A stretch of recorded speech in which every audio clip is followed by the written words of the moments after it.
எல்லாருக்கும் பிடிக்கும். சென்னை சில்க்ஸின் தரமான ஆடி, பெருமை மிக ஆடி.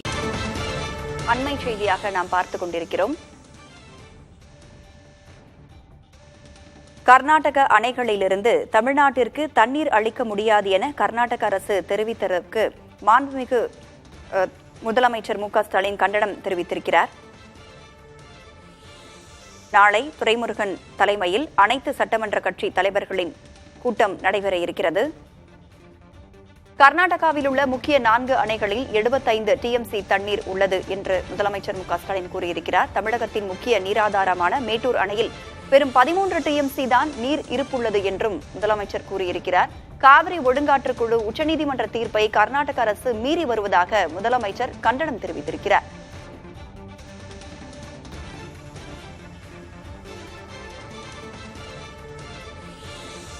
விவசாயிகளின் நலனை பாதிக்கக்கூடிய எந்த ஒரு செயலையும் தமிழ்நாடு அரசு ஏற்றுக்கொள்ளாது என்றும் முதலமைச்சர் கூறியிருக்கிறார்.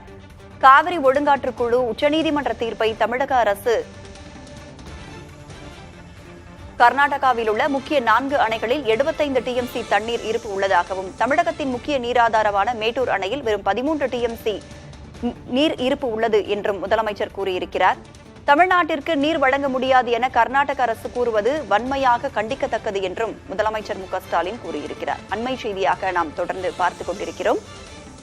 காவிரி ஒழுங்காற்றுக்குழு உச்சநீதிமன்ற தீர்ப்பை கர்நாடக அரசு மீறி வருவதாக முதலமைச்சர் மு க ஸ்டாலின் கண்டனம் தெரிவித்திருக்கிறார்.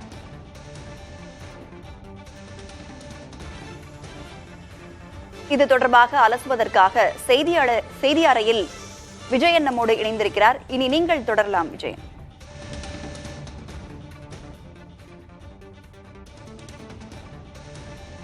கர்நாடக அணைகளிலிருந்து தமிழ்நாட்டிற்கு தண்ணீர் அளிக்க முடியாது என கர்நாடக அரசு தெரிவித்திருப்பதற்கு மாண்புமிகு தமிழ்நாடு முதலமைச்சர் கண்டனம் தெரிவித்திருக்கிறார். இது குறித்து நம்மோடு உரையாடுவதற்காக மூத்த பத்திரிகையாளர் ஷியாம் அவர்கள் நம்மோடு இணைப்பில் இருக்கிறார். வணக்கம் ஷியாம்.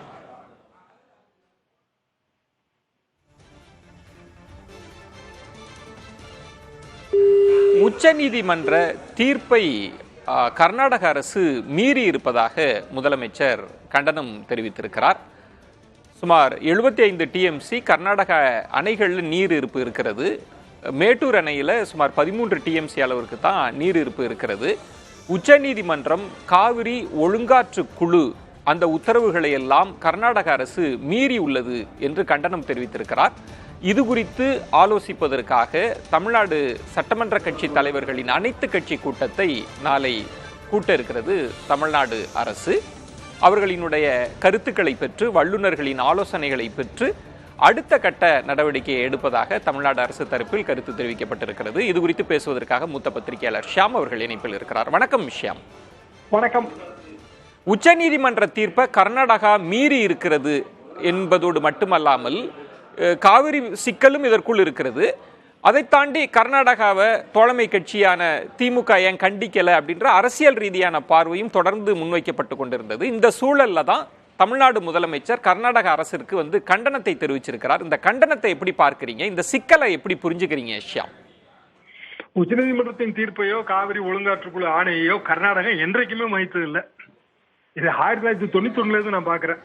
முதல் ஜெயலலிதா கூட்டிய அனைத்து கட்சி கூட்டத்தில் நான் கலந்து கொண்டவன். அப்போ கர்நாடக அரசை வற்புறுத்த வேண்டும் என்றால் அது யாரால் முடியும்? இங்க மாநில அரசு வேற கட்சி மாநில அரசா இருந்தா வற்புறுத்துவாங்க. ஆனாலும் பயன் இல்லையே, தண்ணி அவங்க திறந்து விட்டா தானே.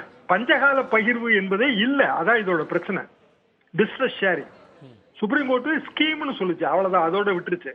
அதுக்கு பிறகு நம்ம போட்ட ஆணையத்திலேயோ இல்லைன்னா ஒழுங்காற்று குழுவிலையோ பஞ்சகால பகிர்வு நம்ம சொல்லவே இல்லை. பெஸ்ட் எக்ஸாம்பிள் எதுனா நர்மதா ரிவர் வேலி ப்ராஜெக்ட். எல்லா டேமும் அவங்க கண்ட்ரோல், ஆணையத்தின் கண்ட்ரோல்ல அவங்க தண்ணி திறந்து விடுறத முடிவு செய்வாங்க. அப்படியான ஒரு ஏற்பாடு காவிரியில நமக்கு நடக்கல.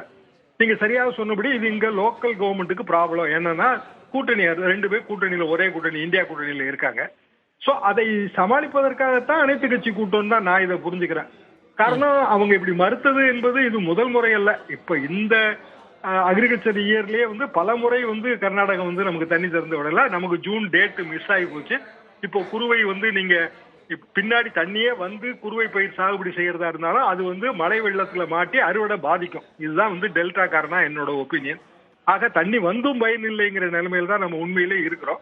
என்றாலும் அரசியல் ரீதியாக நாங்கள் நடவடிக்கை எடுத்துக்கொண்டோம் என்று காட்டுவதற்காக ஏற்படுத்தப்பட்ட ஒரு அனைத்து கட்சி கூட்டம் தான். மோஸ்ட்லி வந்து அதிமுக அதுல கலந்து கொள்ளாது என்றுதான் நான் நினைக்கிறேன். இப்ப ஷியாம், உங்கள் பார்வையின்படி இந்த அனைத்து கட்சி கூட்டம் அப்படின்றது ஒரு அரசியல் ரீதியான ஒரு சம்பிரதாயமான ஒரு நடவடிக்கை. இதுல வல்லுநர்களின் ஆலோசனையோ அனைத்து சட்டமன்ற கட்சி தலைவர்களினுடைய வழிகாட்டுதலோ பெரிதாக தாக்கத்தை ஏற்படுத்தாது அப்படின்னு சொல்ல வரீங்க. ஏன்னா சிக்கல் வேற ஒரு இடத்துல இருக்குன்னு சொல்ல வரீங்க. அனைத்து கட்சி கூட்டம் நீங்க சரியான வார்த்தையை பயன்படுத்தினீங்க. சம்பிரதாய கூட்டம் தான். அவங்க எப்படி அனைத்து கட்சி கூட்டம் கூட்டி சம்பிரதாயமா வந்து தண்ணி திறந்து விட மாட்டோம்னு சொல்றாங்களோ அதே மாதிரி நம்ம சம்பிரதாயமா திறந்து விடுங்கன்னு சொல்ல போறோம். ஆனா கடைசியில வந்து எக்ஸஸ் வாட்டர் வரும்போது அவங்களுக்கு வேற வழியே இல்ல, திறந்து விடுவாங்க. 1 லட்சம் கனஅடி காவிரியில பாஞ்சு வரும். நம்ம கண்ணால பார்த்த விஷயம். முழுக்க அது கடலுக்கு போகுது. விவசாயிக்கு பயனே இல்லை என்பதுதான் உண்மை. எவ்வளவுதான் நீங்க தண்ணி திறந்து விட்டாலும் குருவை வந்து நமக்கு அக்டோபர் நவம்பர் மழை வெள்ளத்துல பாதிக்கப்படும். ஆனா விவசாயியே போட மாட்டான். நீங்க ஆத்துல தண்ணி திறந்து விட்டீங்கன்னாலும் எங்க ஊர் வாய்க்கால தண்ணி ஓடிட்டு இருக்கும். குடிப்பாங்க ஜனங்க. அதை தாண்டி பயனே கிடையாது. இப்ப தண்ணி வந்து திறந்து விட்டாலும் தண்ணி வந்தா திறந்து விடாம இருக்கலாம். உண்மையிலேயே அடுத்த சீசனுக்காவது அது உதவியா இருக்கும். அப்ப என்ன பயன் இந்த தொடர்ந்து நம்ம அனைத்து கட்சி கூட்டம் போடுறதுனால? 1991 கூட நான் அதுக்கு தான் உதாரணம் சொன்னேன். இன்னைக்கு எத்தனை வருஷம் ஆச்சு பாருங்க.